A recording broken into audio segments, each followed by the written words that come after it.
আছে।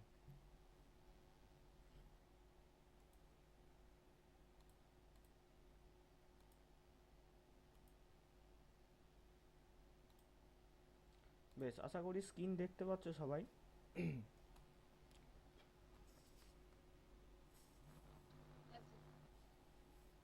তো দেখো, আমাদের আজকের যেটা নিয়ে আলোচনা হবে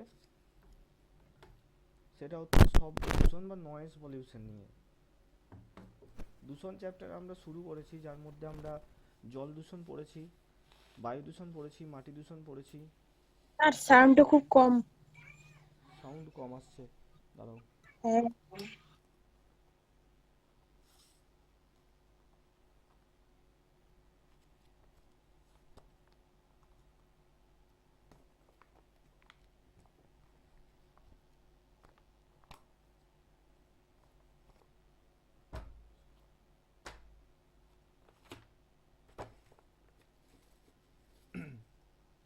আচ্ছা, এবার কি সাউন্ড ঠিক আছে প্রত্যেকের কাছে?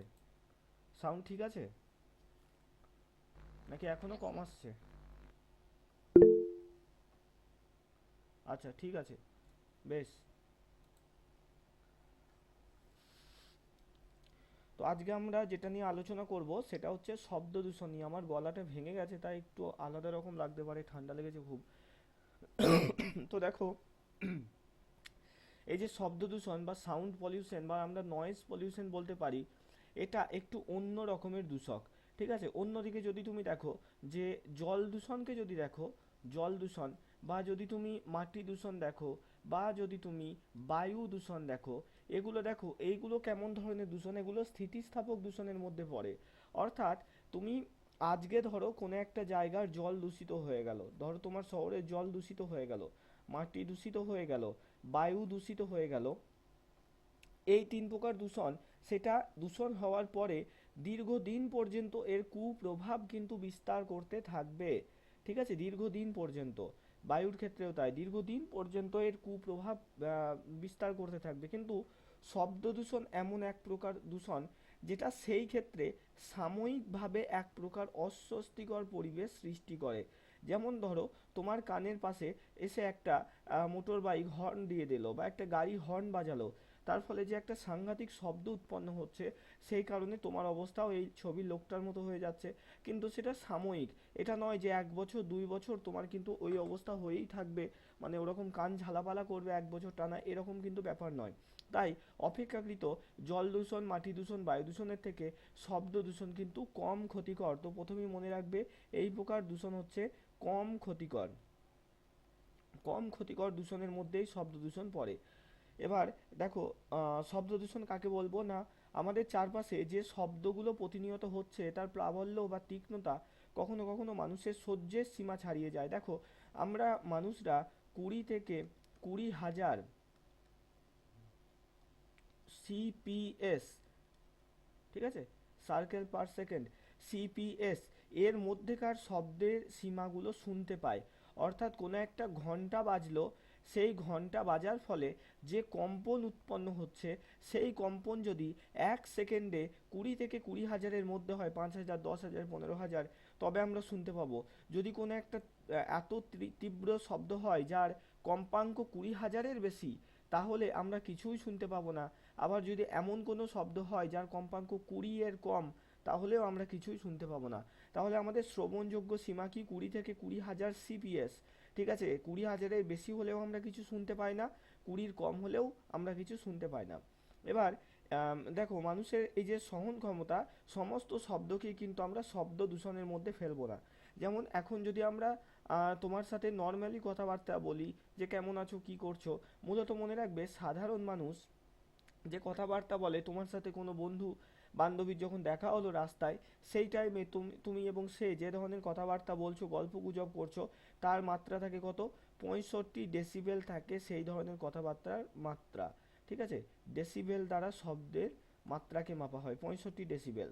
আর এখান থেকেই মনে রাখবে যে যখন কোনো শব্দের মাত্রা 65 ডেসিবেলের বেশি হবে, 65 ছাড়িয়ে যাবে, 65 প্লাস হবে, তখন সেই ধরনের শব্দগুলোকে আমরা শব্দ দূষণের মধ্যে ফেলবো।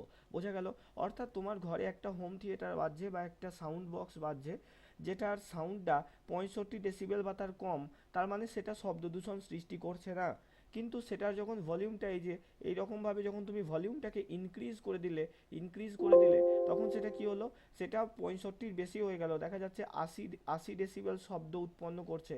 তার মানে সেটা তখন তোমার শব্দ দূষণ ঘটাচ্ছে।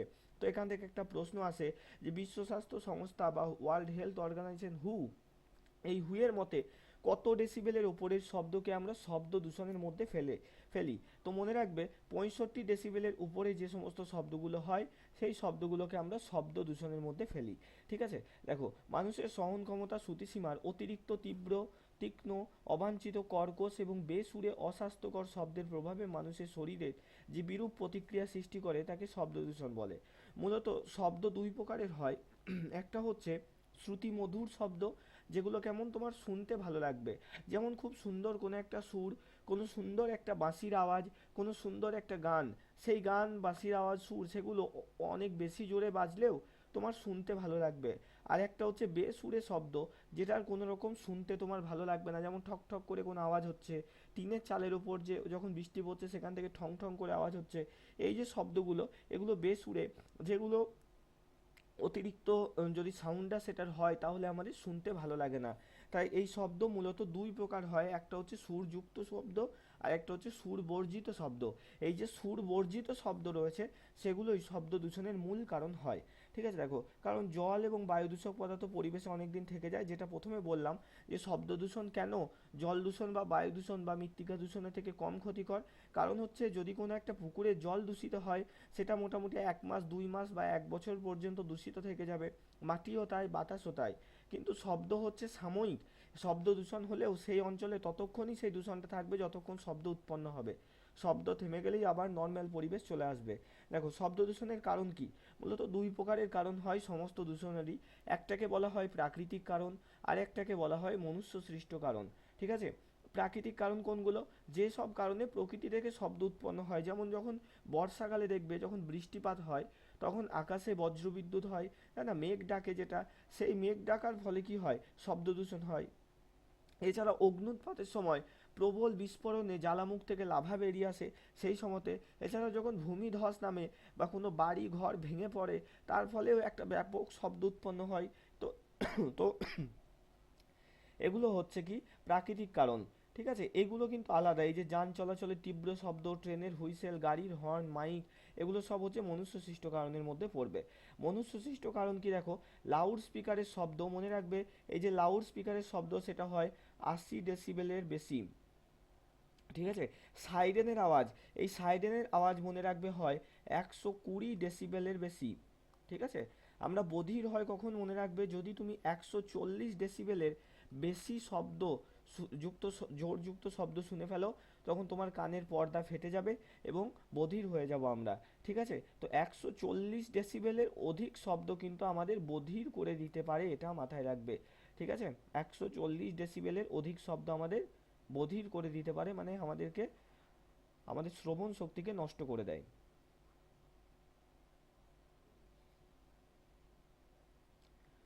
আচ্ছা, পরবর্তী অংশটা দেখো। তো এই যে সাইরেন, সাইরেন মানে কোনটা? দেখবে এই যে অ্যাম্বুলেন্সের মাথায় থাকে না একটা উপরে সাউন্ড হয়, লাল নীল আলো জ্বলে, বা পুলিশের গাড়িতে থাকে সেগুলো। এছাড়া সুপারসনিক জেট বিমান, মিটিং মিছিলের শব্দ, এগুলো সব হচ্ছে মনুষ্যসৃষ্ট কারণ শব্দ দূষণের। দেখো, শব্দ দূষণের উৎস কি? না, মূলত আমরা যত প্রকারের উৎস রয়েছে মনে রাখবে সব থেকে বেশি হয় এই পরিবহন থেকে। পরিবহন মানেই সেটা যানবাহন অনেক সময় অপশনের মধ্যে দেয়। তো শব্দ দূষণের প্রধান কারণ হচ্ছে যানবাহন, এটা হচ্ছে প্রধান কারণ। ঠিক আছে? মাথায় রাখবে, শব্দ দূষণের প্রধান কারণ হচ্ছে পরিবহন ব্যবস্থা বা যানবাহনের আওয়াজ। দেখো, শব্দ দূষণের একটি প্রধান উৎস হলো যানবাহন। শহরাঞ্চলে জনসংখ্যা বৃদ্ধির সাথে পাল্লা দিয়ে বাড়ছে যানবাহন এবং এর ফলে বাড়ছে শব্দ দূষণ। মোটর গাড়ি, bus, lorry, truck, tempo, auto, motorcycle, tram প্রভৃতি এগুলো চলাচলে অস্বাচ্ছন্দ্য সৃষ্টিকারী এবং বৈদ্যুতিক হর্নের তীব্রতা মানুষের জীবন দুঃসহ করে তুলেছে। স্টেশন ও রেল পরিবহন, দেখো শহরের বড় বড় স্টেশনের প্ল্যাটফর্ম, কোলাহল হয় যে একটা ক্যাওয়াস সিচুয়েশন তৈরি হয়, সেটাও শব্দ দূষণ করে। আবার স্টেশনের আশেপাশে যারা বসবাস করে, যারা এখানে কাজ করেন, এই শব্দ দূষণের তারা শিকার হয়। মূলত স্টেশনের আশেপাশে যাদের বাড়ি, তারা রিলেট করতে পারবে যে সারাদিন ওই যে মাইকে অ্যানাউন্স হচ্ছে এই ট্রেন এই নম্বর প্ল্যাটফর্মে আসছে, বা ট্রেন আসার সময় বা ছাড়ার সময় যে একটা বিকট শব্দ, ট্রেনের যে আমাদের হুইসেল রয়েছে তার এক বিকট শব্দ। তো এগুলো একটা অস্বস্তিকর পরিবেশ সেই অঞ্চলে তৈরি করে। তো পরিবহন ব্যবস্থা কিন্তু একটা মুখ্য কারণ শব্দ দূষণের। এছাড়া এগুলো খুব সহজ চ্যাপ্টার, শব্দ দূষণ মোটামুটি সবই পারবে তোমরা। দেখো, শিল্প প্রক্রিয়া না বিভিন্ন যে শিল্পগুলো রয়েছে, সেখানে যে বিভিন্ন বড় বড় যন্ত্রপাতি চলে, সেই যন্ত্রপাতিগুলো চলার সময় একটা আওয়াজ তৈরি হয়, শব্দ হয়, তাই না? যেমন দেখবে যখন এই যে ধান কল চলে বা চাল কল চলে, একটা আওয়াজ তো হবে। তো তো বিভিন্ন শিল্পের বিশেষ কলকারখানায় বিভিন্ন যন্ত্রের আওয়াজে শব্দ দূষণ হয়। কর্মরত শ্রমিক এবং আশেপাশের জনবসতির উপর বিকট স্নায়বিক ব্যাধির সৃষ্টি হয়। শব্দ দূষণের ফলে মূলত এই একটা রোগই হয়ে থাকে আমাদের, সেটা হচ্ছে স্নায়বিক রোগ। অর্থাৎ আমাদের স্নায়ুজনিত রোগ হয়, আমাদের হার্টের প্রবলেম হয় শব্দ দূষণের কারণে।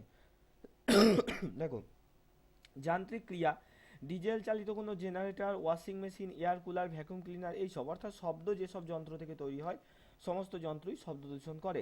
বিমান পরিবহন, দেখো বিমান ইঞ্জিনে চালু করার সময় এবং আকাশপথে ওড়ার সময় উড়োজাহাজে বিকট শব্দ তৈরি করে। তাছাড়া জেট দ্রুতগতি সম্পন্ন সুপারসনিক বিমানের সৃষ্ট শব্দ থেকে দূষণের মাত্রা আরও অনেক বেড়ে যায়। 6 নম্বর, দেখো নিকটবর্তী প্রতিবেশী এবং দোকানপাট, নিকটবর্তী প্রতিবেশীর বাড়ি ও আশেপাশের দোকানপাট থেকে জোরে চালানো দূরদর্শন, tape recorder, radio, loudspeaker প্রভৃতি থেকে শব্দদূষণ সৃষ্টি হয়। এর ফলে স্নায়বিক উত্তেজনা তৈরি হয়। এছাড়া কথোপকথন, ওই যে বললাম, যতক্ষণ তোমার কথাবার্তার আওয়াজ 65 ডেসিবেল বা তার কম থাকছে, ততক্ষণ পর্যন্ত কিন্তু তুমি শব্দ দূষণ করছো না।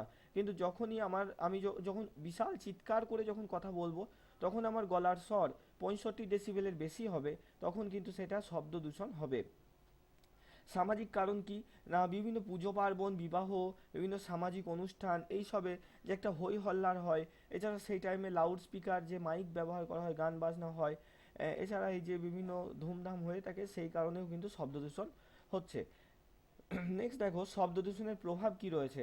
তো শব্দ দূষণের প্রভাব মানুষের শরীরে নানা প্রকার অস্থায়ী বা স্থায়ী শারীরিক মানসিক অবস্থা হয়। এর মধ্যে সব থেকে যে প্রভাব হয়, স্থায়ী প্রভাব, সেটা হচ্ছে কি স্নায়বিক অসুখ, স্নায়বিক প্রভাব। স্নায়বিক প্রভাব সব থেকে বেশি হয় মানুষের মধ্যে। দেখো, প্রত্যক্ষ প্রভাব কি কি রয়েছে না, শব্দ দূষণের কারণে শ্রবণেন্দ্রিয় এবং শ্রবণ শক্তি নষ্ট হয়ে যায়। ওই যে বললাম, যখন 140 ডেসিবেলের অধিক শব্দ তুমি শুনবে, তখন তোমার বেশিক্ষণ পর্যন্ত শুনলে কানের পর্দা ফেটে যেতে পারে। ওই যে অ্যাম্বুলেন্স যাওয়ার সময় একটা কুঁ কুঁ করে আওয়াজ হয়, ওই আওয়াজটা হচ্ছে 120 ডেসিবেল। এই আওয়াজ যদি সারা দিন তোমার কানের কাছে খুব কাছে থেকে শুনতে থাকো, তাহলে হতে পারে তুমি বধির হয়ে যাবে। অর্থাৎ কানের পর্দা বা এই যে শোনার ক্ষমতা সেটা হারিয়ে যায়। ঠিক আছে, কোনো কারণে হঠাৎ প্রত্যাশী মানুষের কানের পর্দা সাময়িক ক্ষতি করতে পারে। এর ফলে অস্থায়ীভাবে শ্রবণ ক্ষমতা নষ্ট হতে পারে। দীর্ঘ সময় পর্যন্ত 90 ডেসিবেল শব্দের মধ্যে থামলে আংশিক বধিরতা দেখা দিতে পারে, এবং অনেকক্ষণ 125 ডেসিবেল শব্দে কানের যন্ত্রণা কষ্টদায়ক হয়ে ওঠে। জেট প্লেন এবং মাইকের আওয়াজ প্রভৃতি অনেক সময় প্রয়োজনীয় শব্দ শ্রবণে বাধা দেয়। এটাকে মাস্কিং এফেক্ট বলে। এখানে মনে রাখবে মাস্কিং এফেক্ট জিনিসটা কি। মাস্কিং এফেক্ট কি, আমি ধরো তুমি কোনো একটা স্টেশনে করে কোনো একটা ট্রেনে যাবে, ঠিক আছে? ধরো এখন বাজছে গিয়ে 9টা 30, ঠিক আছে, এখন টাইম, আর এটা হচ্ছে 9টা 30, তোমার ট্রেনটা ছাড়বে 9টা 42-এ, এই সময় ট্রেন ছাড়বে।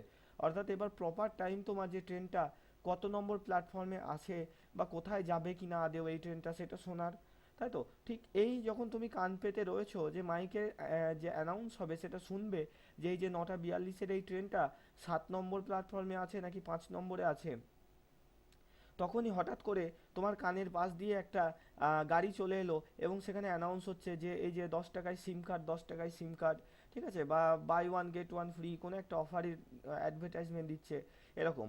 তো ওই আওয়াজটার কারণে তুমি তোমার জরুরি এই যে বার্তা সেটা শুনতে পারলে না। এটাকেই বলা হয় মাস্কিং, মাস্কিং এফেক্ট বলা হয়। বোঝা গেল? আমি ধরো কোনো একটা গুরুত্বপূর্ণ টপিক বলছি এখন তোমাদের, আর ধরো তোমার বাড়িতে কোনো একটা আওয়াজ হলো বা কেউ তোমাকে ডাকলো, সেই কারণে এই গুরুত্বপূর্ণ কথাটা তোমরা শুনতে পেলে না, তো সেটাকেই বলা হচ্ছে মাস্কিং এফেক্ট। অর্থাৎ সহজ ভাষায় বললে, আমরা যখন বাইরে থেকে কোনো শব্দের ফলে গুরুত্বপূর্ণ কোনো জিনিসকে শুনতে পাই না, সেটাকেই মাস্কিং এফেক্ট বলা হয়। ঠিক আছে, এর পরোক্ষ প্রভাব কি রয়েছে দেখো, এগুলো সব দেওয়াই রয়েছে। শব্দ দূষণের কারণে উচ্চ শব্দযুক্ত স্থানে ক্রমান্বয়ে বেশি সময় কাটালে মানুষের কর্মদক্ষতা হ্রাস পায়। অর্থাৎ এটা এখানে মনে হবে যে স্যার কেউ কেউ থাকে যে শব্দ শুনে শুনে কাজ করে, যেমন গান শুনতে শুনতে অনেকে কাজ করে, সেটা সাময়িকভাবে। কিন্তু একটা একটা কোনো কারখানাতে সারাদিন ধপ ধপ করে মেশিন চলছে, আর তুমি সেখানেই সারাদিন কাজ করছো, তখন কিন্তু তোমার একটা বিরক্তি বোধ আসবে, এবং এটা আমাদের কি করবে, যে কর্মদক্ষতা আছে, ওয়ার্কিং ক্যাপাবিলিটি রয়েছে, সেটাকে আস্তে আস্তে কমিয়ে দেবে। ঠিক আছে। আচ্ছা, নেক্সট দেখো, আম, আমাদের মেজাজ অনেক সময় খিটখিটে হয়ে যায়। দেখবে হয় না যে যেমন দেখবে বিশেষ করে একটু বার্ধক্য মানুষ যারা রয়েছেন, পাড়াতে কোনো একটা পুজো বা কোনো অনুষ্ঠানে সাংস্কৃতিক ব্যাপারে যখন মাইক টাইক আসে, সারাদিন প্রচণ্ড জোরে যখন মাইক বাজে, দেখবে বৃদ্ধ লোকগুলো একটু কীরকম খিটখিটে হয়ে যায়। তারা বলে না যে সারাদিন মাইক বাজাচ্ছ, মাইকটা একটু বন্ধ করো। তো এরকম অনেক মানুষের দাবি থাকে। তো এটাই হচ্ছে ব্যাপার, যে অনেকক্ষণ পর্যন্ত যদি 100 ডেসিবেল বা তার বেশি শব্দ তোমার কানে আসে, তাহলে আমাদের মেজাজ কী হয়, খিটখিটে হয়ে যায়। দেখো অনেক দিন 100 ডেসিবেল শব্দের মধ্যে কাটালে স্থায়ী বধিরতা দেখা যায়। 160 ডেসিবেল মাত্রার শব্দের প্রভাবে কানের পর্দা ছিঁড়ে গিয়ে মানুষ স্থায়ীভাবে শ্রবণ ক্ষমতা হারায়। দীর্ঘদিন সুতীব্র আওয়াজ মানুষের হৃৎপিণ্ডের, এটা 140ও থাকে অনেক বই, আমি যেটা বললাম, ঠিক আছে, 140ও থাকে। দেখো অনেক দিন পর্যন্ত মানুষের হৃৎপিণ্ডের উপর এটা প্রভাব ফেলে। দেখবে যারা হার্টের পেশেন্ট থাকে, হার্টের রুগী থাকে, তারা খুব একটা তীব্র শব্দ খুব বেশি সহ্য করতে তারা কিন্তু পারেন না। ঠিক আছে, দেখো তাদের হৃদস্পন্দনের হার অনেক বেড়ে যায়। অর্থাৎ হঠাৎ করে যখন তুমি একটা ব্যাপক শব্দ শুনতে পাচ্ছ মাইকে, তখন কি হবে, তোমার হার্ট বিট কিন্তু বেড়ে যাবে, হৃদ সরি হৃদস্পন্দনের হার কিন্তু বেড়ে যাবে। ঠিক আছে, দেখো তাছাড়া হাইপোক্যালেসেমিয়া এবং হাইপোগ্লাইসিমিয়া এবং ইউসেনোফিলিয়া এই ধরনের রোগগুলোকে দেখা যায়। ঠিক আছে, এই 3 প্রকারের রোগ কিন্তু শব্দ দূষণের ফলে হয়। তাহলে এখান থেকে যদি প্রশ্ন আসে, নিম্নোক্ত কোন রোগটি শব্দ দূষণের ফলে হয়, আশা করি মনে থাকবে। 3 প্রকারের রোগ হয় শব্দ দূষণের ফলে, 3 প্রকারের রোগ হয় কি কি, একটা হচ্ছে হাইপোক্যালিসেমিয়া, হাইপোগ্লাইসিমিয়া এবং ইউসিনোফিলিয়া। দেখো শব্দ দূষণে ধমনী রক্তচাপ অনেক বেড়ে যায়, যে কারণে কিন্তু এই একই কারণে আমাদের হার্টবিটও বাড়ে। শব্দ দূষণের প্রভাবে শ্বাস প্রশ্বাসের হার বৃদ্ধি পায়। 130 ডেসিবেল বা তার বেশি শব্দ দূষণের কারণে আমাদের বমি বমি ভাব আসতে পারে, ঝিমানো ঝিমানো মানে এরকম একটা শরীরের অসুবিধা দেখা দিতে পারে, এবং বিকট যন্ত্রণাদায়ক শব্দ কিন্তু আমাদের স্নায়ুতন্ত্রকে প্রভাবিত করে, অর্থাৎ আমাদের স্নায়ুর বিভিন্ন রোগ করে। তার মধ্যে রয়েছে ইনসোমনিয়া, অর্থাৎ অনিদ্রা, ঘুম আসবে না রাতে। ঠিক আছে, উত্তেজনা, সবসময় একটা উত্তেজনা মনের মধ্যে থাকবে। মানসিক অবসাদ, অর্থাৎ কোনো কিছু ভালো লাগবে না, মেজাজ খিটখিটে হয়ে যাবে। স্মৃতিশক্তি হ্রাস, কোনো কিছু মনে রাখার ক্ষমতা কমে যাবে। ঠিক আছে, অনেক দিন পর্যন্ত যারা তীব্র শব্দযুক্ত জায়গায় থাকে, তাদের মধ্যে এইসব জিনিসগুলো দেখা যায়। মানুষের বিভিন্ন শারীরবৃত্তীয় তন্ত্রের ক্ষতি ছাড়াও পরিবেশের বিভিন্ন প্রকার প্রাণীর উপরেও শব্দ দূষণের প্রভাব পড়ে। যেমন দেখবে যেখানে বিভিন্ন বনের উপর দিয়ে বা বনের মাঝখান দিয়ে হাইওয়ে যায়, তখন সেই বনের পশু পাখিদের কিন্তু বাস্তুতন্ত্রের মধ্যে একটা খারাপ প্রভাব কিন্তু ফেলে। তার কারণ কি, তার কারণ হচ্ছে তাদের তাদের সঠিকভাবে বেঁচে থাকার জন্য যে একটা নিজস্ব নিস্তব্ধ পরিবেশ দরকার ছিল, সেটা কিন্তু মানুষের জন্য নষ্ট হয়ে যাচ্ছে। দেখো এছাড়াও পরিবেশে বিভিন্ন প্রাণীর উপরেও শব্দ দূষণের প্রভাব পড়ে। যেমন কলকাতা বা তার আশেপাশে যে সমস্ত জলাশয়ে শীতকালে প্রচুর বিদেশি পাখি আগে আশ্রয় নিত, এখন দূষণ অনেক বেড়ে যাওয়ায় এবং যানবাহনের যেসব বিকট শব্দ পাশ দিয়ে যায়, সেই কারণে সেই সব পাখি কিন্তু আর আসে না। ঠিক আছে, পরিযায়ী পাখি যাদের বলা হতো। বাজি পটকা, আতশবাজি, সুপারসনিক বিমানের প্রচণ্ড শব্দে পুরনো বাড়িতে ফাটল ধরে, অনেক সময় জানালা দরজার কাঁচ ভেঙে যায়। ঠিক আছে, এবার দেখো নোট বলে লেখা আছে, এখানে দুটো জিনিস তোমাদের মনে রাখতে হবে, একটা হচ্ছে বেল আর একটা হচ্ছে ডেসিবেল। বেল আর ডেসিবেল মনে রাখবে। বেল আর ডেসিবেলের মধ্যে সবসময় বেল কিন্তু বড়। ঠিক আছে, বেল কিন্তু সবসময় বড়। 10 বেল সমান 1 ডেসিবেল, মনে রাখবে। 10 বেল সমান 1 ডেসিবেল। ঠিক আছে, 10 বেলে, এই যা ভুল হয়ে গেল, দাঁড়াও দাঁড়াও, ভুল হয়ে গেল, আমার লিখতে উল্টো হয়ে গেল। বেলটা সবসময় বড়। এক বেল, 1 বেল সমান হচ্ছে 10 ডেসিবেল। ঠিক আছে, 1 বেল সমান 10 ডেসিবেল। দেখো শব্দের প্রাবল্য প্রকাশ করা হয় বেল দ্বারা। বেল বা ডেসিবেল এককে 1 বেল সমান 10 ডেসিবেল রয়েছে। দূরভাষের আবিষ্কর্তা অর্থাৎ টেলিফোন যিনি আবিষ্কার করেন, টেলিফোন, তার নাম ছিল কি? Alexander Graham Bell. তো সেই টেলিফোনের আবিষ্কর্তা আলেকজান্ডার গ্রাহাম বেল, তার নাম অনুসারে কিন্তু এই যে বেল, এটার নামকরণ করা হয়েছে। ঠিক আছে, তাহলে শব্দের প্রাবল্যতা পরিমাপের একক কি? ডেসিবেল। ডেসিবেল নামকরণ করা হয়েছে কার নাম অনুসারে? টেলিফোনের আবিষ্কর্তা আলেকজান্ডার গ্রাহাম বেলের নামকরণ অনুসারে। দেখো নোট, শব্দের প্রাবল্য মাপার একক, যদি এখানে দুটো জিনিস খেয়াল রাখবে, যদি প্রশ্নে বলা হয় শব্দের প্রাবল্য মাপার একক কি? প্রাবল্য, তখন হবে ডেসিবেল। আর যদি বলা হয় প্রশ্নে যদি বলা হয় শব্দের কম্পাঙ্ক মাপার একক কি? শব্দের কম্পাঙ্ক যদি জানতে চায় তখন কিন্তু হবে হার্জ। ঠিক আছে, তো এই দুটোকে খেয়াল রাখবে, এই দুটো যেন গুলিয়ে না ফেলো। কম্পাঙ্ক মাপার একক হলো হার্জ, আর প্রাবল্য মাপার একক হলো কি? ডেসিবেল। কম্পাঙ্ক আর প্রাবল্য আলাদা জিনিস। আচ্ছা, তারপরে দেখো শব্দদূষণ নিয়ন্ত্রণের উপায়। এটা তোমরা পিডিএফে একবার পড়ে নেবে, বেশি কিছু প্রশ্ন এই চ্যাপ্টার থেকে হয় না। ঠিক আছে, কি কি উপায়ে আমরা শব্দদূষণ কম করতে পারি, এটা একদম বাচ্চাদের মতো পড়াশোনা। দেখো বিভিন্ন প্রযুক্তিগত উপায়ে, যেমন যেসব যন্ত্র থেকে প্রচুর পরিমাণে আওয়াজ হয়, যেমন আগেকার যে সমস্ত গাড়িগুলো ছিল সেগুলোতে অনেক বেশি শব্দ তৈরি হতো। বর্তমানে যে অ্যাডভান্স গাড়িগুলো তৈরি হয়েছে সেগুলো একদম পুরো সাইলেন্স অবস্থায় কিন্তু চলাচল করতে পারে। ঠিক একই রকম কারখানার যে বিভিন্ন যন্ত্রপাতি, বিভিন্ন মেশিনপত্র, সেগুলোতে আগে অনেক বেশি শব্দ উৎপন্ন হতো, কিন্তু বর্তমানে কিন্তু এই শব্দের উৎপন্ন কিন্তু অনেক অনেক কমে গেছে। ঠিক আছে, আধুনিক যন্ত্রপাতি ব্যবহারের ফলে কিন্তু শব্দ দূষণের পরিমাণ কমানো যায়। দেখো দ্বিতীয়ত হচ্ছে কি, বিভিন্ন শিল্পক্ষেত্রে মেশিনের পুরনো যন্ত্রাংশ বদলে প্রযুক্তি ব্যবহার করে, যেটা বললাম। এছাড়া বিমান, ট্রাক, মোটরসাইকেল প্রভৃতির ইঞ্জিনকে শব্দ অপরিবাহী বা অভেদ্য বস্তু দিয়ে আচ্ছাদিত করলে, অর্থাৎ যে কোনোভাবে যদি পরিবহনের মাধ্যম থেকে যেহেতু সবদিকে বেশি শব্দ দূষণ হয়, তাই এই সমস্ত পরিবহনের মাধ্যমগুলোর যে সমস্ত যন্ত্রপাতিগুলো ব্যবহার হয় সেগুলোকে আমরা যদি কোনোভাবে সেগুলো থেকে উৎপন্ন শব্দ পরিমাণটাকে কমাতে পারি, তাহলেও শব্দ দূষণ হবে। এছাড়া কি দেখো, বিভিন্ন শিল্পস্থানে যারা 40 ডেসিবেল বা তার বেশি শব্দের পরিবেশে কাজ করতে বাধ্য হয়, তাদের বিশেষ শব্দ প্রতিরোধক ব্যবস্থা, যেমন ইয়ার প্লাগ। এটা কি? এটা অনেকটা ওই ইয়ারফোনের মতোই, কানে গুঁজে নেওয়া হয় ইয়ার প্লাগ। ফ্লিপকার্টে সার্চ করবে, দেখবে, দেখতে পাবে। ঠিক আছে, এটা কানে গুঁজে নিলে কি হয় যে 70 থেকে 75% শব্দ আটকে দেয়, মানে কম শোনা যায় না। ধরো একটা কোনো কেওয়াস সিচুয়েশন, ট্রেনের মধ্যে বা বাসের মধ্যে হই হুল্লোড় হচ্ছে, যেখানে তুমি একটু পড়াশুনো করতে চাও, তো তখন তুমি কানের মধ্যে ইয়ার প্লাগ গুঁজে নিলে, এবং তখন কি ওই বাইরের যে হই হট্টগোল সেটা তোমার কানে আর পৌঁছাচ্ছে না, তুমি এবার মন দিয়ে নিস্তব্ধ হয়ে পড়তে পারবে। ইয়ার মাপ, এটাও এক প্রকারের শব্দ দূষণ প্রতিরোধী ব্যবস্থা। ঠিক আছে, এই সবগুলোই ব্যবহার করা উচিত। গৃহস্থলী ব্যবহার্য বিভিন্ন যন্ত্রের ক্ষেত্রে অত্যাধুনিক প্রযুক্তির মাধ্যমে কম শব্দ উৎপাদনকারী সরঞ্জাম তৈরি করে দূষণ কম করা যায়। আর কি, বিভিন্ন আইনসম্মত উপায় রয়েছে। এখানে একটা জিনিস আমাদের পড়তে হবে সাইলেন্ট জোন সম্পর্কে। ঠিক আছে, সাইলেন্ট জোন, এই আইন সম্পর্কিত উপায় কি?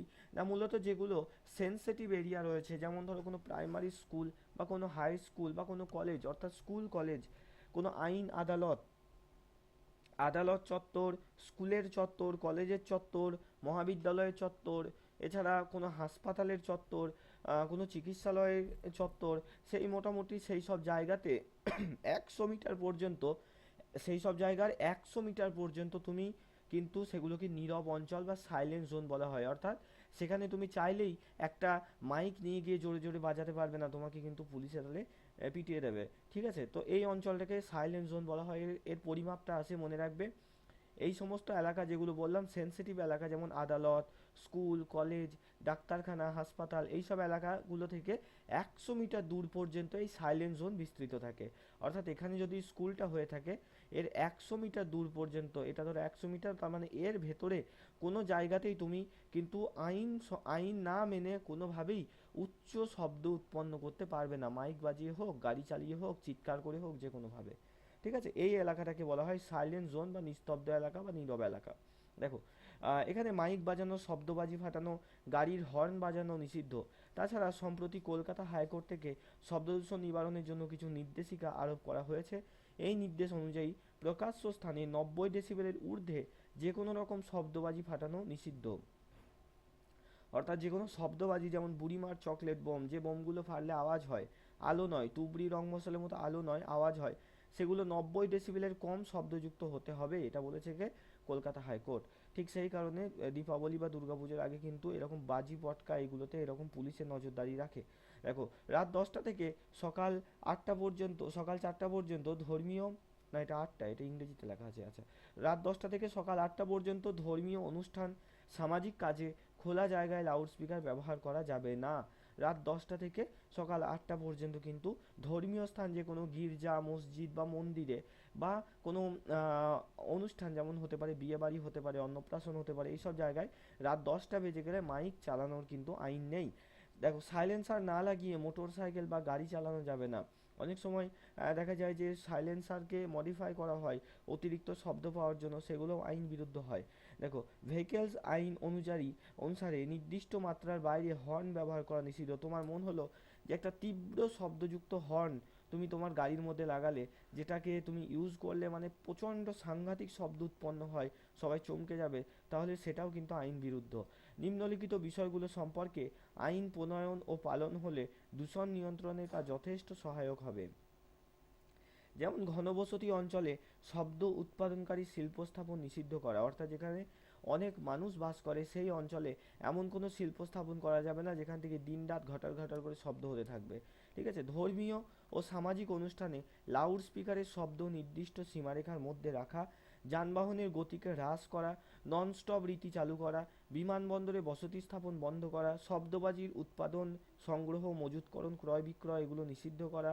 ঠিক আছে, নতুন নগরী তৈরির ব্যাপারে শব্দ দূষণ এগুলোর উপায়ে এই সমস্ত আইনসম্মত উপায়গুলো রয়েছে। এর মধ্যে সবথেকে যে এই যে উপায়টা বললাম সবথেকে ইম্পর্টেন্ট যেটা, সেটা হচ্ছে সাইলেন্ট জোন। ঠিক আছে, এই অংশটা কিন্তু খুব খুব ইম্পর্টেন্ট, এই অংশটা ভালো করে পড়বে। তারপরে দেখো, এছাড়াও রয়েছে কি পরিবেশ নিয়ন্ত্রণ। পরিবেশ নিয়ন্ত্রণ, দেখো, শহরাঞ্চলে শব্দ দূষণে রাস্তার দুই পাশে গাছ লাগিয়ে কমানো যায়। একে কি বলা হয় বলো তো, এটাকে কি বলা হয়, মনে আছে কারো? এই যে রাস্তার দুই পাশে গাছ লাগানো, এটাকে কি বলে? এই প্রক্রিয়াটার নাম কি, কেউ বলতে পারবে?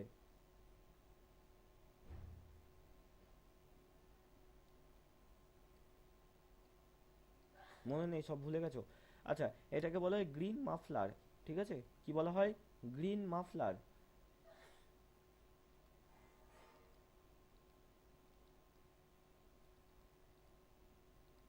মাফলার যেমন তুমি ব্যবহার করো শীতকালে, ঠিক সেরকম গ্রিন মাফলার কি না, এটা কোনো একটা হাইওয়ে, মূলত হাইওয়ের চারপাশে এরকমভাবে, এটা ধরো কোনো একটা হাইওয়ে, এই হাইওয়ের চারপাশে সারিবদ্ধভাবে গাছ লাগানো হয়। ঠিক আছে, এরকমভাবে গাছ লাগানো হয় সারিবদ্ধভাবে, শুধু একটা ভাবে নয় এরকমভাবে সারিবদ্ধভাবে গাছ থাকে। এখানে প্রথমে একটা সারি থাকবে, এর পিছনে আবার একটা সারি থাকবে এরকমভাবে।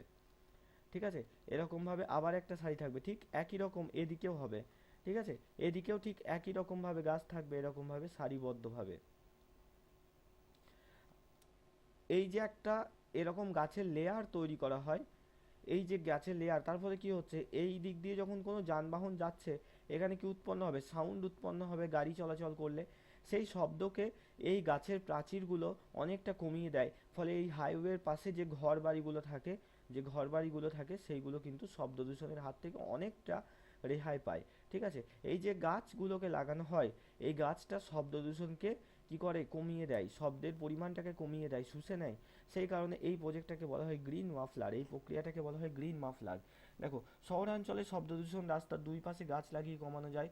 গাছপালা শব্দকে শোষণ করে এবং শব্দকে বায়ুমণ্ডলের উপরের দিকে পাঠায়। দেখা গেছে বট, অশ্বত্থ, তেঁতুল, অশোক, নারকেল, নিম প্রভৃতি উদ্ভিদ শব্দকে সবথেকে বেশি কিন্তু শোষণ করে। এছাড়া জনশিক্ষার মাধ্যমে তুমি যখন শিক্ষার থেকে মারাত্মক আর কোনো কিছু নেই, আমরা সবাই জানি। তো যখন মানুষরা নিজেরা সচেতন হয়ে যাবে, তারা যখন নিজেরা বুঝতে পারবে যে হ্যাঁ, শব্দ দূষণের ফলে এই এই ক্ষতি হচ্ছে, তখন কিন্তু সব থেকে ভালো কাজটা তখনই হবে। ঠিক আছে, জনশিক্ষার মাধ্যমে প্রতিটি নাগরিক যাতে তাদের দায়িত্ব এবং কর্তব্য সম্পর্কে সচেতন থাকে, সেই রূপ শিক্ষা দেওয়া দরকার। রেডিও, টেলিভিশন, সংবাদপত্র প্রভৃতির সাহায্যে প্রচারের মাধ্যমে শব্দ দূষণের যে কী কী কুফল হতে পারে, কী কী ক্ষতি হতে পারে, সেই সব জিনিসগুলো মানুষকে জানানো দরকার। এবং যখনই মানুষ এগুলো জানতে পারবে, তখন তারা নিজেরাই শব্দ দূষণ আটকাবে। এবার এখানে একটা ছক দেওয়া আছে, এই ছকটা একটু মুখস্থ করে রাখবে তোমরা সবাই, যে দিনের বেলায় বা রাতের বেলাতে কোথায় কত ডেসিবেলের শব্দ উৎপন্ন করা যাবে। ঠিক আছে। তো বসতি এলাকাতে দিনের বেলাতে শব্দের মাত্রা বেঁধে দেওয়া হয়েছে 55 ডেসিবেল এবং রাত্রিবেলাতে 45 ডেসিবেল। ঠিক আছে, অর্থাৎ দিনে 55 ডেসিবেল শব্দ তুমি উৎপন্ন করতে পারো একটা বসতি এলাকাতে যেখানে মানুষজন বসবাস করে, আর রাত্রে 45। নিঃশব্দ অঞ্চল যেগুলো যেগুলো সাইলেন্ট জোন বললাম, তার দেখো হাসপাতাল স্কুল কলেজের পরে 100 মিটার দূরত্ব পর্যন্ত কি না দিনে মাত্র 50 ডেসিবেল শব্দ তুমি উৎপন্ন করতে পারবে, রাতে 40 ডেসিবেল। 50-এর বেশি শব্দ উৎপন্ন করলেই তোমাকে কিন্তু পুলিশে ফাইন করবে। আচ্ছা, বাণিজ্যিক এলাকা যেগুলো বিভিন্ন ধরো যে বন্দরগুলো হয়ে থাকে, ঠিক আছে, বা এই যে ধরো স্টেশন যেখানে বিভিন্ন ব্যবসা বাণিজ্য হয়, দোকানপাট থাকে, কোনো বাজার হাট, মাছের বাজার, সেই সব জায়গাগুলোতে দিনের বেলাতে 65 ডেসিবেল শব্দ উৎপন্ন করা যাবে আইনসম্মত, রাত্রেবেলাতে 55 ডেসিবেল আইন রয়েছে। আর শিল্পাঞ্চলে মনে রাখবে এই যে শেষ শেষ অ্যাক্টের দ্বারা, শেষ এটা মূলত জলের অ্যাক্ট, জল করের অ্যাক্ট, তো এই শেষ অ্যাক্টের দ্বারা এই মাত্রাগুলোকে বেঁধে দেওয়া হয়েছিল। সেই টাইমে সব থেকে বেশি মাত্রা বাঁধা হয়েছিল কোথায়? শিল্পাঞ্চলে। দিনের বেলাতে সব থেকে বেশি 75 ডেসিবেল পর্যন্ত শব্দ উৎপন্ন করা যায়, রাত্রিবেলাতে 65 ডেসিবেল পর্যন্ত শব্দ উৎপন্ন করা যায়। আর এখান থেকে একটা প্রশ্ন আমি এখানে আরেকবার বলে দিচ্ছি, মানুষের যে কথাবার্তা, মানুষের কথাবার্তা শব্দ কত? মানুষের কথাবার্তা 65 ডেসিবেল পর্যন্ত হয়ে থাকে, সাধারণ কথাবার্তা। আচ্ছা, এতদূর পর্যন্ত তোমাদের কারো বুঝতে কোনো রকম সমস্যা আছে কিনা আমাকে একটু বলো। বোঝা গেছে এইটুকু? কারো কোনো সমস্যা আছে কি? কৃষ্ণেন্দু বুঝতে পেরেছে, বাকিরা একটু বলবে। কারো কোথাও সমস্যা থাকলে বলো।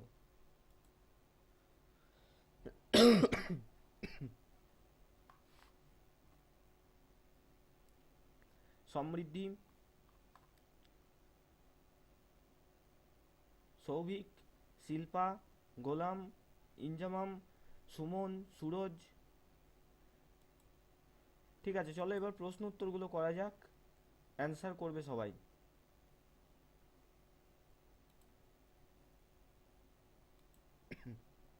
আচ্ছা, বলো 1 নম্বরটা বলো।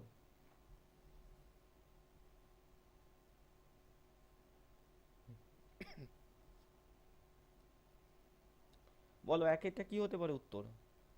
একে সি। সি হবে, এখানে শারীরিক এবং মানসিক উভয় রকমের সমস্যায় কিন্তু হয়। 2 নম্বরটা বলো।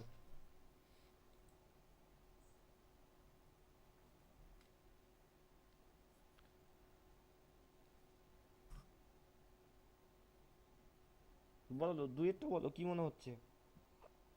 Auditory nerve.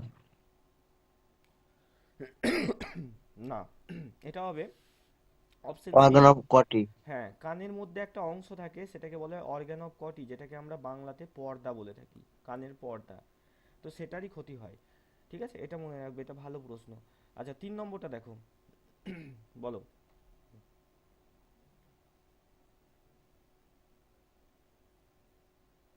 65 হবে তো। সি বলো হবে, উত্তর সি। বলো। শারীরবৃত্তীয় বা স্যার ওটা তুলনামূলকভাবে ক্ষতি বেশি হয় 85 হলে কততে? হ্যাঁ, অপশন ডি 65। ক্ষতি বেশি হবে কোথায় দেখো, আহ, না 65 তো নেই এখানে, 45, 55, 85, 60। দেখো আমাদের একটা কমন সেন্স এখানে ব্যবহার করতে হবে এই ধরনের প্রশ্নগুলোতে, যে শব্দের মাত্রা সেটা যত বেশি হবে, যত বেশি ক্ষতিও কি তত বেশি, যত বেশি ক্ষতিও তত বেশি, তাই না? তাহলে এখানে সব থেকে বেশি কোনটা আছে? 85। 85।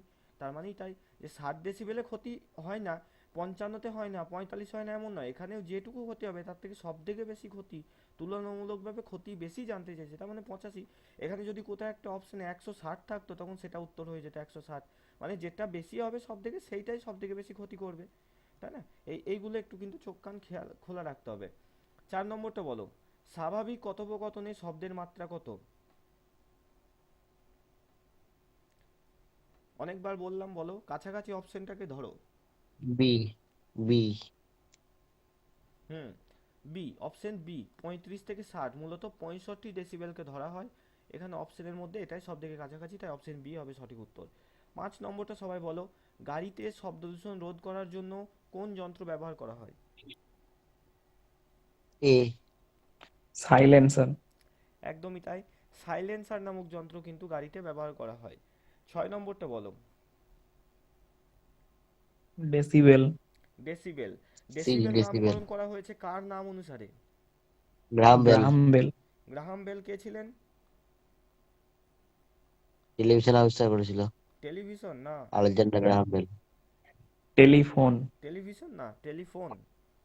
টেলিফোন, হ্যাঁ স্যার। টেলিভিশন তো স্যার মনে হয় জন লগে বেয়ার না? হ্যাঁ, জন লগি বেয়ার্ড টেলিভিশন আবিষ্কার করেছিল। আচ্ছা, তারপরটা বলো, সাতেরটা বলো। বি, বি এরটা হবে এটা। এটা 100% বি। 100% বি। চলো দেখি, অন্যান্য দূষণের সঙ্গে শব্দ দূষণের পার্থক্য হলো, হ্যাঁ এটা তো প্রথমেই বললাম যে শব্দ দূষণ যেটা হয় সেটা হয় কেমন হয়, সাময়িক, সেটা হয় সাময়িক বা ক্ষণস্থায়ী। Option B. বাকিরা সকলে অ্যান্সার করো, ঠিক আছে? এই দু তিনজনই বলছো, বাকিরাও বলো অবশ্যই। 8 নম্বরটা বলো, ইলেকট্রিক হর্নের শব্দের মাত্রা কত ডেসিবেল হয়? যে বাইকের হর্নগুলো দাও সেগুলো। এটা হবে অপশন সি, 140, ঠিক আছে? সাইরেন যদি জিজ্ঞেস করে, অপশনে কখনো কখনো 140 থাকে, কখনো কখনো 120 থাকে, তো দুটোই হবে, যে কোনো একটা। মানে এগুলো কি বলতো, নির্দিষ্টভাবে মাপা তো সম্ভব নয়, কোনো একটা গাড়িতে 120, কোনো একটা গাড়িতে 140, এরকম তো একটা মিনিমাল ধরে নেওয়া হয় এগুলোকে।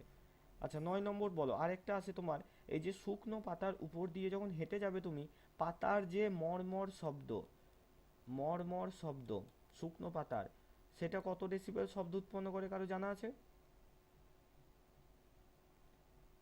8 থেকে 10 ডেসিবেল, ঠিক আছে? এরকম কয়েকটা ছোট ছোট জিনিস আমাদের মনে রাখতে হবে, যদিও এগুলো খুব একটা বেশি আসে না পরীক্ষায়। তারপরে দেখো, শব্দ দূষণ নিয়ন্ত্রণে শব্দবাজি ফাটানো নিষিদ্ধ করে কে? C, Kolkata high court. Kolkata high court. এবার যদি বলে কলকাতা হাইকোর্টের কোন বেঞ্চ, তাহলে কি হবে, একটু বুদ্ধি খাটিয়ে বলো তো, কোন বেঞ্চ?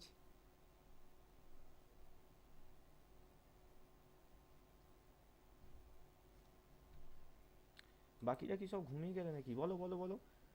পরিবেশ পরিবেশ দূষণ, পরিবেশ বিষয়ক বিভিন্ন মামলা লড়ার জন্য কলকাতা হাইকোর্টে কোন বেঞ্চ তৈরি করা হয়েছিল? নাম কি? যেমন সিঙ্গেল বেঞ্চ, ডিভিশন বেঞ্চ হয়, পরিবেশ বিষয়ক মামলা লড়ার জন্য একটা বেঞ্চ তৈরি করা হয়েছিল। Very division. গুড। এই যে আমাদের বলেছে নবেন্দু মনে হয় এটা, green bench. Very good, green bench তৈরি করা হয়েছিল, ঠিক আছে? গ্রিন বেঞ্চ তৈরি করা হয়েছিল 1986-এ, সুপ্রিম কোর্টের নির্দেশে প্রথম কলকাতা হাইকোর্টে গ্রিন বেঞ্চ তৈরি করা হয়।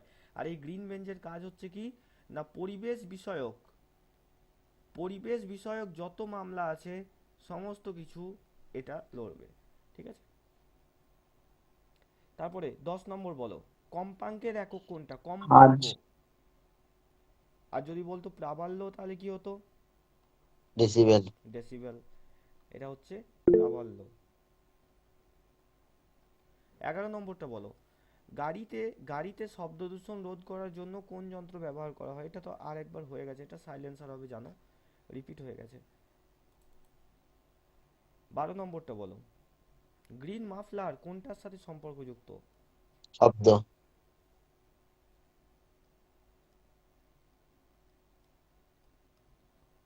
শব্দ দূষণের সাথে সম্পর্কযুক্ত। ইয়ার প্লাগ ব্যবহার করা উচিত, শব্দের প্রভাব রয়েছে এমন স্থানে ড্যাশের বেশি, কত ডেসিবেলের বেশি জায়গায় ইয়ার প্লাগ ব্যবহার করা উচিত বলো? 40। এখানেও তাই, একদম নর্মাল বুদ্ধি কাজে লাগাবে, কারণ 10, 20, 30 এই শব্দগুলো সাধারণ শব্দ। এই যে আমি যেটুকু কথা বলছি, তোমরা যেটুকু কথা বলছো, এটাকেই যদি মাপো, মোটামুটি 40-45 ডেসিবেল হয়ে যাবে, ঠিক আছে? তো এগুলো নর্মাল, মোটামুটি 40 ডেসিবেলের উপরে যদি কন্টিনিউয়াস এই শব্দ তোমাকে শুনতে থাকতে হয়, সেখানে তুমি ইয়ার প্লাগ ব্যবহার করতে পারো। আচ্ছা, 14 নম্বর বলো, শব্দ দূষণ প্রতিরোধী যন্ত্র কোনটা? এদের মধ্যে কোন যন্ত্র শব্দ দূষণ প্রতিরোধ করে? ইয়ার প্লাগ। ইয়ার প্লাগ। বাদ বাকি যন্ত্রগুলোর কাজ কে কে বলতে পারবে? প্রেসিপিটেটরের কাজ কি? ইলেকট্রোস্ট্যাটিক প্রেসিপিটেটর। কোন দূষণের সাথে সম্পর্কযুক্ত এটা? জল দূষণ। জল। আচ্ছা, তারপরে পেসমেকারটা? পেসমেকারটা স্যার হার্টের বসাই। হ্যাঁ, কৃত্রিম হ্যাঁ। ভাবে হৃদস্পন্দন তৈরি করা। আর স্ক্র্যাবারটা? হুম।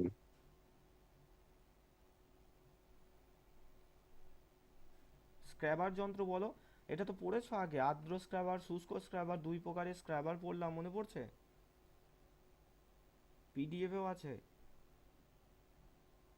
স্ক্র্যাবার দুই প্রকার, আর্দ্র আর শুষ্ক। বজ্র ব্যবস্থাপনা। হুম, ঠিক। এটা হচ্ছে বজ্র ব্যবস্থাপনা, মানে বায়ু দূষণে, চিমনি পরিষ্কারে। এটা হচ্ছে বায়ু, এটা হচ্ছে আমাদের হার্ট, এটা হচ্ছে জল, এটা হচ্ছে শব্দ। চলো এটা বলো, সাইরেনের শব্দের মাত্রা কত? সাইরেন,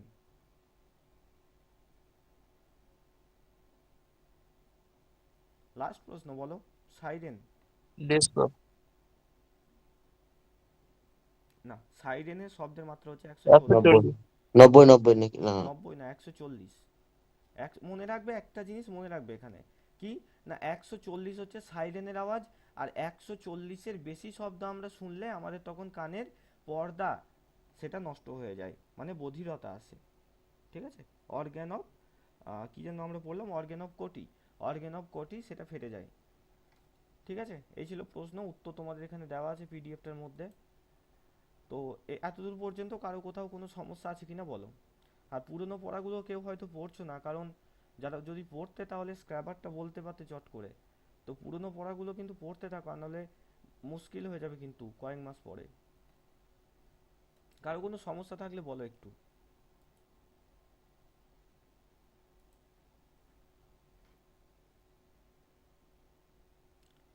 ওকে, ওকে, ক্লিয়ার। আচ্ছা, ঠিক আছে, চলো তাহলে আজকে এত দূর পর্যন্ত থাক। স্যার স্যার, হ্যাঁ বলো। সিডিপির যেমন একটা পিডিএফ বানিয়ে দিয়েছিলেন না গোটাটাই, হুম। তো ওরকম একটা বানিয়ে দেন না ইভিএস এর। ইভিএস এর, হ্যাঁ বানাবো। আমি সাকিবকে পাঠাবো, আমার সময় হচ্ছে না আসলে, অনেকগুলো আছে তো ইভিএস এর। আমি তোমাদের পুরনোগুলো সবগুলো নিয়ে ওটা একটা 400 পাতার পিডিএফ বানিয়ে দেবো। নতুনদেরকেও দিয়ে দেবো পিডিএফটা, এই মাসের শেষেই দুটোই দিয়ে দেবো নতুনদেরকেও, তোমরা বাড়িতে পড়তে পারবে। ঠিক আছে, আর ক্লাস তো চলবে। যদি কেউ চাও নতুনদের গ্রুপে দিয়ে দেবো, তোমাদের নতুন ব্যাচ পুরনো ব্যাচ দুটোতেই সিডিপি আর ইভিএস ফুল টোটাল যা যা সিলেবাস আছে সব। তোমরা চাইলে ইচ্ছা করে বাড়িতে আগে পড়ে এগিয়ে রাখতে পারো। ওই পিডিএফগুলো সব আমার বানানো, তাই কেউ শেয়ার করবে না বাইরে। আর ওগুলো থেকেই ক্লাস করানো হবে, মানে এই যে ক্লাসে টোটাল ম্যাটেরিয়ালটা তোমাদের আগে দেওয়া হবে। তোমরা চাইলে আগে থেকে পড়ে রিভিশন করে রাখতে পারবে। এর আগেবার যেমন হয়েছিল আপনার পিডিএফ কে শেয়ার করে দিয়েছিল। হ্যাঁ, ওটা আমার মানে মোটামুটি প্রতিবারই হয়। আহ, তো পেইড ব্যাচের স্টুডেন্টরা করে না, তারা অনেক মানে ভদ্র এবং সচেতন এই সব দিক থেকে। অনেক সময় অনেক বাইরের স্টুডেন্ট এসে হঠাৎ করে কোনোভাবে লিঙ্ক পেয়ে জয়েন করে গ্রুপে, তারপরে এইসব করে ফেলে।